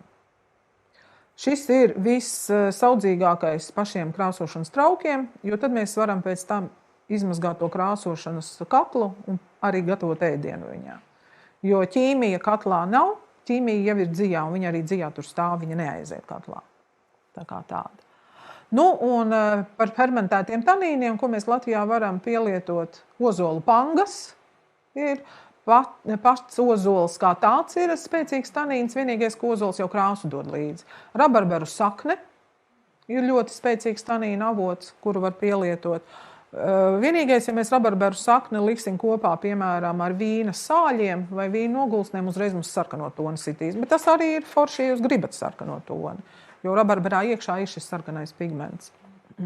Dažādi šie staipekņi, tur es jūs nevaru tā, ērgļu papardes, satur daudz alauna kodinātāju iekšā, jeb tos sāļus. Kosa, tieši tāpat satur lauku kosa. Sarkanās skābenes ar visām saknēm, tās mazākās skābenes, kas ir, tās arī satur diezgan daudz šos te vajadzīgos. Paši ķērpji satur arī. Tā kā viss sīvs, rūgts, sāļš, tāds, ko mēs nevaram noturēt, tas viss ir tanīna avoti, kas mums palīdz. Varat mēģināt, es neesmu pat izmēģinājis, bet es domāju, ka arī cigoriņu sakne noteikti, kas satur diezgan daudz tanīnu, ko var kā kodinātāju pielietot. Un tad tālāk ir eksperimentēšana, kas mums sanāk ar to visu, ka mēs to kopā krāsojam. Un te ir uzskaitīti tie populārākie augi, tātad no kuriem es esmu gan ārzemju literatūras avotos dabūjusi zināt, kad viņus tiešām izmanto. Šo to es esmu arī pati pirkusi. Piemēram, ozola pangas pie mums nav tik populāras, lai viņas varētu pietiekamā daudzumā nopirkt, tad es pasūtu man no dienvidu zemēm, atved pulverīti, kuru var izmantot. Paši smilšsērkšķi un vītoli arī ir pietiekami sīvi, un viņus var pieliekot piemēram, pie dzeltenajām ilzītēm. Ja mēs liekam vītolu mizu, kas iekšpusē ar dzeltenu ir tādu krāsu, tad mēs dabūsim jau kodinātāju klāt un varam krāsot nepielietojot ķīmijas palīdzību. Paši virši arī ir spēcīgs kodinātājs. Vienīgais virši ļoti, ļoti lēni aug, un es jums ieteiktu, ja jūs viršiem gribat krāsot, nelaužat visu virsi, nogriežat tikai ziediņus. Jo virsis tiešām ļoti, ļoti lēni audzīgs ir. Paši alkšņi. Arī tā tad viss sīvais rūgtais. Nu, tā. Nu, un šeit es esmu ielikusi norvēģu krāsojumu, kur viņi izmēģināja kreisajā pusē indigo, augsts, zilais tonis, bet ļoti daudz dažādi kodinātāji, kas ir augi, lai jūs redzētu, kā tas mainās. Tātad no augšu uz leju. Augšā pirmais ir zilais indigo bez papildus augu kodinātājiem. Un tālāk uz leju nāk parastā virza, kas satur pietiekami daudz. Tālāk apdzira, jeb tūkstošgadu staipnim līdzīgs augs, meža kosa, ērgļa paparde, lauka kosa un apakšā skābene. Jā, kā tonis mainās, izmantojot dažādus augus kā kodinātājus. Tātad te jums ir darba lauks eksperimentam. Labajā pusē tur ir 3 krāsiņas tikai, tātad tur ir pielietots importēto krāsaugu kampeškoku. Tātad tas mums etnogrāfijā diezgan spēcīgi parādās, izcevišķi Alsungas pusē, kur ir tās trakās villainas. Ja? Tātad kampeškoks ir, kuru pielietoja, lai violeto krāsu dabūtu. Nu, un šeit arī augšējais ir gluži vienkārši ar alaunu vīnskābi nokodināts. Vidējais ir ar parasto virzu nokodināts, redzat, uzreiz pilnīgi cits tonis aiziet, un apakšā ir ar 1000 gadu staipekni, un dabūna melna, violeta melna. Tā kā šeit tīri ir eksperimenti ar šiem kodinātāju augiem. Katra krāsa uzvedās savādāk. Un tas, man liekas, ir tas interesantākais, ka mēs no tā viena auga varam dabūt tik lielu to buķeti krāsā, ka mums nav vajadzīgs visas pļavas iztīrīt, vienkārši saprotam, ko mēs kurā brīdī gribam. Nu, un te ir arī viens krāsošanas paraugs. Šo ir krāsojusi Janeta Karlsone, zinātniskajā rakstā. Jā, ir apakšā atsaucīta. Ir. Tātad, kā mainās toņi, ja mēs pielietojam dažādus kodinātājus vienam tā pašam augam. Augšā tātad mums pirmais stabiņš ir skābene. Nākošais stabiņš mums ir stāvā retējas sakne. Pēc tam mums ir bērza miza un pēdējais ir ievu miza. Un šeit sānos ir dažādi kodinātāji. Tātad. Pirmais pašā augšā ir bez kodināšanas. Tālāk mums ir alauns, pēc tam mums ir alvas sāls, tad mums ir varš un apakšā mums ir dzels. Tātad. Viens augs, dažādi kodinātāji.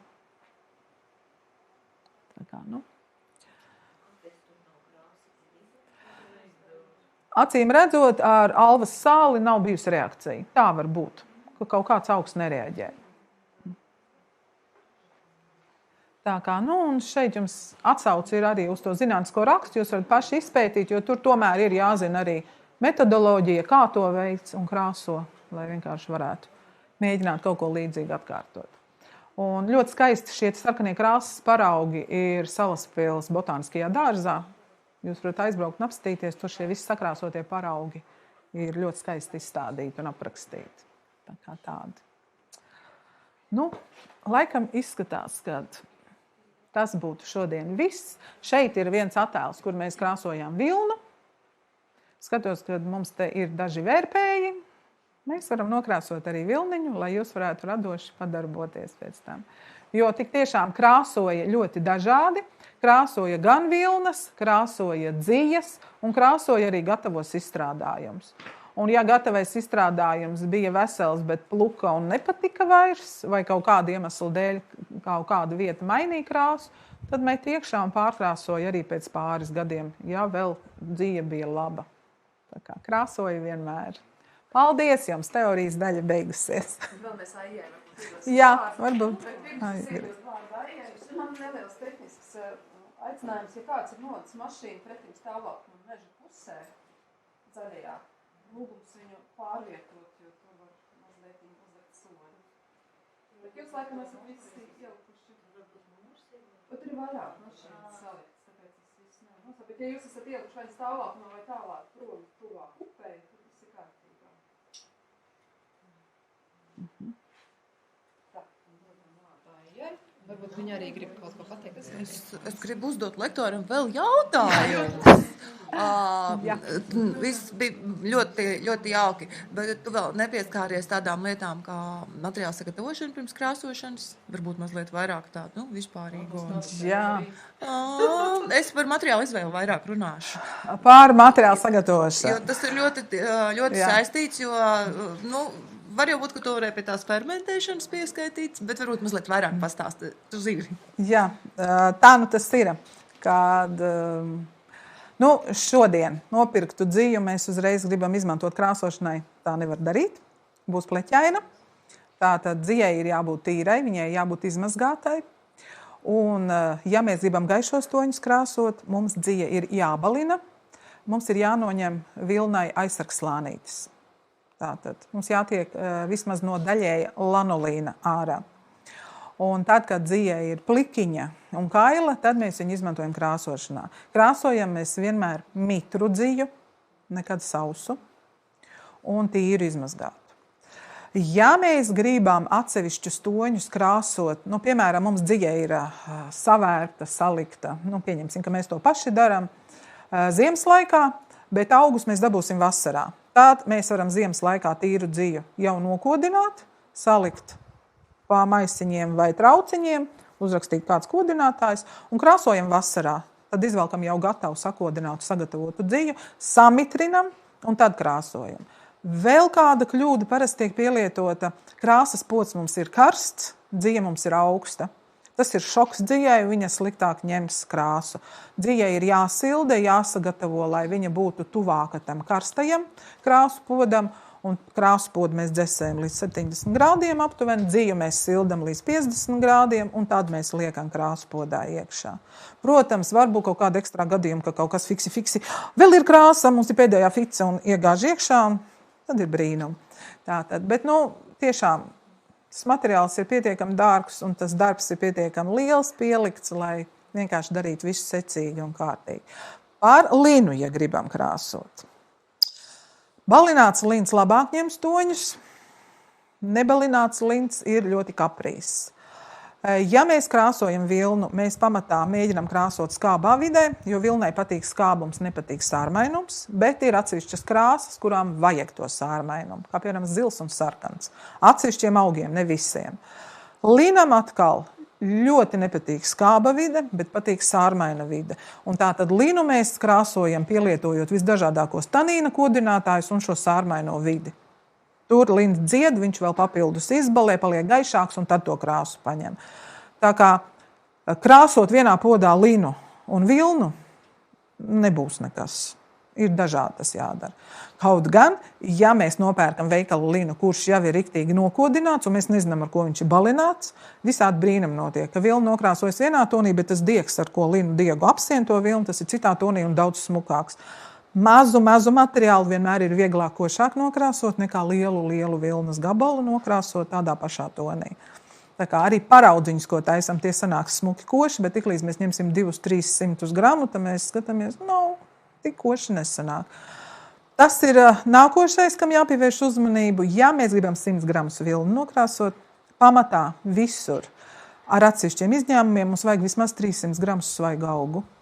Vismaz 300 gramus. Atsevišķi augi pat ir vairāk. Izņēmums ir indīgo, kas ir dienvidzemes augs, kurš ir tik bagāts ar to zilo toni, kad pērkot indīgo pulveri, ar 50 gramiem indīgo pulveri var nokrāsot kilogramu vilnu. Bet tas ir izņēmums. Pamatā Latvijas augi ir ļoti daudz vajadzīgi, lai mēs varētu pietiekami košu krāsu dabūt. Labā ziņa ir tāda, ja sanāk jums tā krāsa švaka, jūs varat vēlreiz atkārtot ar jaunu porciju augiem, jo tā dzija ņems pretī to krāsu un būs košāka. Tā kā tāds. Un tad pēdējais, ko es vēl gribētu tā teorijā īsti pieminēt, ja jūs krāsojat ar kaut kādu ļoti jūtīgu krāsu skābā vidē, tad nokrāsotā dzija jums visu mūžu būs jāmazgā skābā vidē. Ja jūs viņu iegrābsiet iekšā sārmainā, dzelžainā ūdenī, kāds jums no krāna, tā nevis paskābinātā, jums tonis no skaisti rozā var nomainīties uz zilpelēku un visu uz neatgriešanos. Tā kā, tā tas ir. Tas tā īsumā. Ja vēl kādi jautājumi?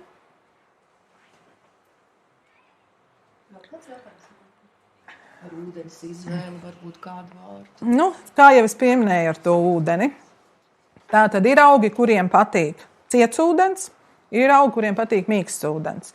Tātad šeit, ja ir nezināms augs, un mēs nevaram nekur paskatīties literatūras avotos, ko un kā vajag pielietot, tad parasti mēs vienmēr mēģinām ar mīkstu ūdeni krāsot. Un tad, ja nesanāk, tad kaut kādus gabaliņus eksperimentējam, tad vai nu sārmu pieliekam klāt, apskatāmies, kas notiek, vai kaut kādu citu vidi meklējam. Dīķa ūdens, lietus ūdens, pamatā visur ir tas labākais ūdens krāsošanai. Arī var ziemā krāt lielajās mucās sniega ūdeni, lai viņš ir, un tad pavasarī, kad viņš ir viss atkusis, izkusis, tad to vislabāk ir izmantot krāsošanai. Diemžēl mūsu ūdeņi satur diezgan daudz dzelzi, kaļķaini, viņi ir cieti, un šie ūdeņi dos tumšos toņus, bet ar dzelteno var arī nesanākt. Nu, tā tas ir. Tāpēc šodien mums praktiskajās nodarbībās krāsošanā ir līdzi paņemts lietus ūdens, jo mani brīdināja, ka šeit ūdens var būt diezgan dzelžains. Nu, tā. Nu, ūdeni paskābināt. Ja ūdeni mēs kuļam un skābinam, tad mēs izsēdinām dzelzi. Dzelzs pārvēršas daļiņās, kas izsēžās, un varam nokāst. Vēl iesaku jums nopirkt lakmus papīrīšus, kurus izmanto kā testerīšus, un vienkārši pārbaudiet, kāds jums tas ūdens ir. Jo ar jebkuru skābu vidi, varat paskābināt gluži vienkārši šo ūdeni, uztaisīt mīkstāku. Ja ir tāds ūdens, ka viņš ir ļoti daudz mangānu satur un melnas nogulsnes nāk ārā, tad jums ir visas iespējas sūdzēties par nekvalitatīvu ūdeni savā mājā gluži vienkārši. Vienkārši tādu nelietojam. Viņš nav labs. Jā. Ar jūras ūdeni es neesmu mēģinājis krāsot, ļoti gribētos. Jo es gribu redzēt, kādi tie sāļi tur būs, kas nāks ārā. Vajadzētu izmēģināt, jā. Mēs pirmā krāsojām, tad mēs taisījām eksperimentu, ka pieliek tieši sāli krāsošanas laikā klāt. Un tas pašas bērns lūksnē, tad pieliekot vārāmo sāli klāt, ka sarkanā krāsa bija daudzkārt izteiktāka nekā tad, ja viņa nemazam nebija. Un arī lupīnes, kas invazīvais augs, mēs viņus tur izmantojam, ar sāli tieši nomainījās no viena toņa uz otru toni, tā viņš izskatījās. Jo nātrija chlorīds dod skābu vidi. Sāls šī dod skābu vidi, un toņi parasti ir rožaināki, košāki. Vienīgais, jums ir jāsaprot, kāda... Es pa vēl vienu lietu nestāstīju. Kad dažādi augi ir ar dažādu noturību, tātad. Ziedi un ogas ir ar vismazāko noturību, kas visvairāk balē. Un ja jūs gribat kaut ko taisīt tādu, mantojumā nododamu, tad ziedi un ogas, būs tas, kas visvairāk jums arī mainīs to toni laika gaitā pēc krāsošanas. Visstiprāk toni saglabā saknes un mizas. Ka tas ir ar garantiju, kad būs labs tas tonis. Un ir augi arī, kas ir ļoti vārīgi. Līdzīgi kā krāsojot, piemēram, ar sēnēm, kad ir toņi, kas ir un saglabājas, un ir toņi, kas balē. Un šeit ir gandrīz vai tā, katru jaunu augu, ko es, piemēram, eksperimentēju un krāsoju, es viņu pēc tam nokrāsot, izlieku uz palodes un 1 gadu saulē arī noturu, jo es to fici pārbaudu, kā viņa reaģē. Un, diemžēl, man šeit, piemēram, jāsaka, sīpola mizas ir tās, kas diezgan spēcīgi balē. Ja? Tā kā tad tas nokrāsotais materiāls jāizmanto kaut kur tur, kur jūs saulē visu dienu neuzturēsieties ar tādu apģērbu, kas ir krāsots, piemēram, sīpola mizās vai kaut kāds citās. Diezgan spēcīgi balē, ļoti skaistus violetos toņus, dod aronijas un melnās plūskoku ogas, bet diezgan spēcīgi balē. Diemžēl tā tas ir. Skābā vidē viņi ik pa laikam skalo, jo to krāsu drusciņu uzsprišina, bet, pazūd. No tā, kas bija sākotnēji, pēc tam ļoti maz, kas tomēr paliek pāri. Ar to jārēķinās. Jā. Un, diemžēl, ar tām lupīnām tas pats ir. Toņi ļoti skaisti, bet diezgan ātri balē.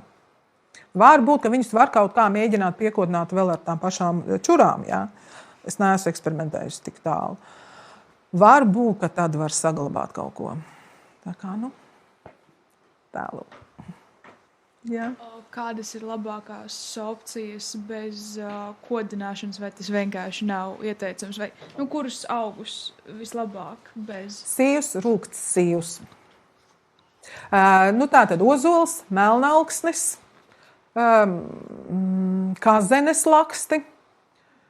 dod arī spēcīgus toņus, kas melnalksnes nebalē. Melnalksnes, starp citu, ja grib košāku melnu dabūt, brūni melnu, speciāli saulē kodina, mitrus augus, ne mitrus augu, bet mitru dziju nokrāsot tur saulē, un ik pa laikam atkal sametrina, viņš paliek aizvien košāks. Tātad, kas mums vēl tāds bez kodinātāja? Lielāku koncentrāciju vajag augiem, vai arī krāsojam vairākas reizes. Vēl ir tāda lieta, kāda, piemēram, pašās kosās krāsojot, nekāds tonis nenāk ārā, bet pēc tam, ka kosā krāsotu dziju skalo purva rāvā, tikai tad krāsa parādās. Tas pats ir ar lēpju lapām un saknēm, arī krāsot dziju toņa nav, bet tad, kad viņu ieliek purva rāvas ūdenī, tad viņš izlec tas tonis ārā. Tas kodinātājs var būt arī pat, ja jūs nenojaušat, ka jūs tomēr viņu nokodinat. Tas pats ūdens kaut vai, kaut kas tāds. Kaut kāda vide, kas iedarbojas uz to. Protams, ir augi, kuriem vajag sarežģītus salikums, un ir augi, kas paši pa sevi dod. Piemēram, tas pats rabarberu saknes. Mums bija ļoti liels pārsteigums, ka mēs rabarberu saknēm krāsojām, un mēs gluži vienkārši visu nokrāsoto dziju, kas mums bija tāda, kā saka, karalienes apakšbikšu krāsa. Domā, kā gribi, un nezini, kur pielietot. Īsti nekas. Bet tad, kad mēs izdomājām paskalot sārmu šķīdumā, tad mums palika ļoti skaisti sarkani toņi. Tātad. It kā tas ir kodinātājs, nav kodinātājs. Kas ir kodinātājs? Tad iet runa. Vārāmais sals soda arī ir kodinātāji. Pa kuru gadsimtu runājam? Vārāmo sāli, ja es 9. vai 13. gadsimtā tiem iedzīvotājiem teikt, kodinam dziju ar vārāmo sāli, viņi domā, ko tu dari vispār? Tas taču ir dārgākais produkts, ko var iemainīt. Te iet runa pa gadsimtiem, ko kurā brīdī kā pielietot. Tā. Vēl kādi jautājumi? Dziju krāšošana ir tāda milzīga maģija. Palielies ar saviem zilajiem krāsojumiem, kas nav ne no mēlēm, bet vietējiem augiem, bet kas ir zili no cita kā. Jā. Tagad jādomā. Man ir bijis tā, ka es nokrāsoju ar ko citu, piemēram, ar cūku pupām. Cūku pupu laksti, vai arī bērza tāsis. Un iedod toni, kas man īsti nepatīk. Un pēc tam nākušajā gadā es iemetu kādā citā krāsā un man nāks zils. Atkārtot to vairs neizdodas. Kaut kādas reakcijas notiek un pēkšņi jums izmet kaut kādu zilo toni ārā. Līdzīgi arī starp citu ar mellenēm. Norūgušas mellenes, parasti tā ir pavasarī, ka kaut kas tur ir sagājis čērsā mellenes, ir sākušas rūgt vīnogu sulas, sarkano vīnogu sulu, man vīnogas aug mājās, tādas sarkanās vīnogas. Visu saliek kopā, un tad tu domā, vīnu taisīs, pēc tam, kāpēc vīnu. Vārds sakot, sanāk liela putra no dažādiem zaptēm, augiem, kas ir sarūdus, un tad tu iemet dziju. Nāk ļoti skaisti zilie toņi, violetīgi zilie toņi ārā. Eksperimenti tie ir. Es pamatā krāsu mēle indigo, jā, tas ir mans pamata zilais, bet es zinu, ka no cūku pupu lakstiem var dabūt meli zilo, zili melnu arī ārā. Tā. Visādi gadās. Zilpelēks, starp citu, sanāk arī no karkadētējas, tieši dzelžainā ūdenī. Zilpelēks. Jautājums, kā tonis, kuram patīk? Tā kā tāds. Lūk. Tā.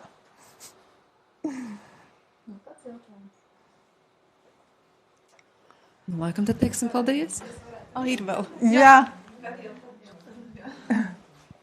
Daži, kas man zina, es ar sēnēm nodarbojos. Tik sēnes pieminēts, ar kurām esat krāsojusi? Ar visu veidu bekām. Jau ir tā, ka es bekas vairāk krāsošanai kā ēšanai. Man labāk viņas patīk, kā viņas izskatās, nevis kā viņas garšo. Ir tevišķi tās vecās. Un šeit man ir tāds sāpīgs stāsts, ko es laikam līdz mūža galam stāstīšu, kad es salasīju lielas vecas tārpainas bekas pilnu katlu, savārīju un vēl mājniekiem pieteicu neaiztikt. Es izēju sunis, staigāts, atnāk atpakaļ, visi priecīgi smaida. Mēs jau sapratām, ka tevi grūti to katlu, 8 litru katls un ko un kā. Es skatos, jā, katlās sēnes, es saku, kur ir ūdens? Kā mēs nokāsām? Ar to beidzās tā brīža krāsošana. Es vēl teicu, lūdzu, neko nedarīt. Tā kā jā, mainiekus vajag informēt par to, ko jūs tālāk izmantosiet. lai nesanāk savādāk. Jā, nu, kas vēl sarkano tīmeklinu saskrāsojas, bet, diemžēl, Zemgales mežos sarkanā tīmeklina kā ar uguni jāmeklē. Nu, tas ir baigi grūti. Piepes. Ar piepēm saskrāsojas. Dažādi brūni, gan zaļi, gan brūnie toņi sanāk. Bet es esmu mājās saskrāsoju. Ar smukām, es tā teiktu. Es tik tiešām, tur es nejaukšos tanī vidē. Man pietiek, ka beka ir tā, kurai ir sūniņa apakšā, jā, nevis lapiņu sēne. Ar to aprobežojās manas zināšanas. Zinu, kā ar veciem pūpēžiem var krāsot, bet man labāk viņus patiek saspiest. Tā kā, tur arī nāk. Ar ko lūdzu? Ar tintenēm? Neturās krāsa. Es tā neesmu atradusi. Man teica, vajag brāgu izmēģināt, bet es neatradu nevienu, kas to brāgu var man iedot. Jā, tieši tā, ka tintenēm vajagot it kā alkohola klātbūtni, lai piekodinātu. Es mēģināju ar dažādiem kodinātājiem, mazgājis nost, neturās.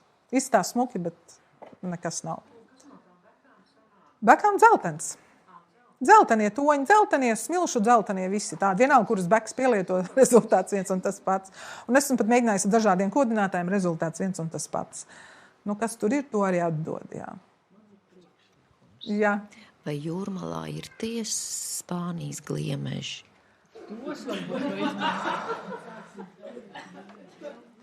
Tas tāpat kā ar Kolorādo vabolēm. Kolorādo vaboles dod oranžo toni. Bet vienkārši vairs tik daudz kartupeļus neaudza. Nē, kāpēc es to pajautāju? Jo princips bija tāds, es viņus lasu, man pilns dārs, un arī es tur kaimiņiem vēl aizēju, gar malām palīdzu novākt. Un es ieliku alū.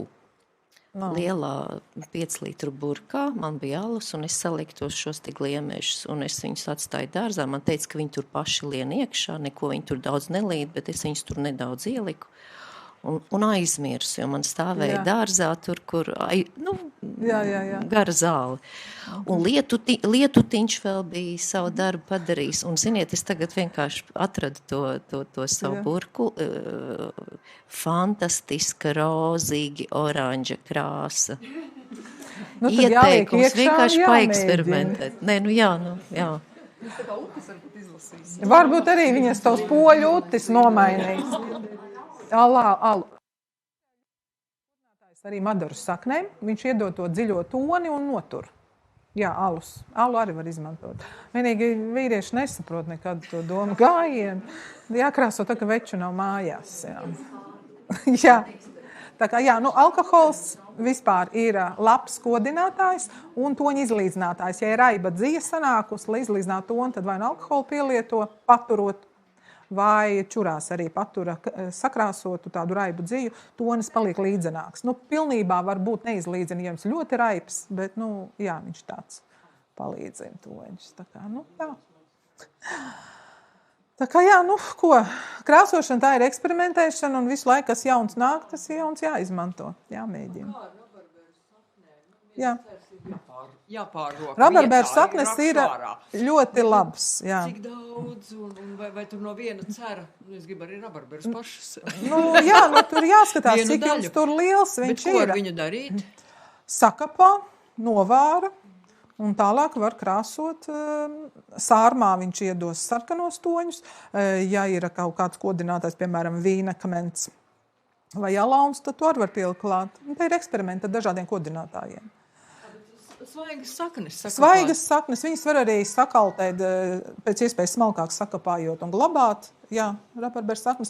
It sevišķi tur, kur ir Tibetas kalni, Indija, rabarberu saknes ļoti plaši pielieto, lai nav krāsot dzīs. Un tur ne tikai vilna, tur vairāk koku vilna, tieši zīts. Jā, rabarberu saknēm krāso. Jā, protams, viņiem ir dažādas tās varietātes, gan dārs, gan. Tur nospējams, ka košāku vēl iedod, jo vairāk uz dienvidiem vairāk tie pigmenti iekšā, bet pie mums arī pietiekami labi ir. Mēs vienu rabarberu noziedojām un mums ļoti smuki. Mums tā rabarberu sakne bija kaut kāda puskilogramu, mēs nokrāsojām aptuveni ap 600 gramiem dzīs. Ļoti labi bija. Jā, viņš ir diezgan stiprs. Jā. Laikam pārējos jautājumus tad procesā varēs uzdot vēl. Pārēsim pie praktiskās daļas. Tagad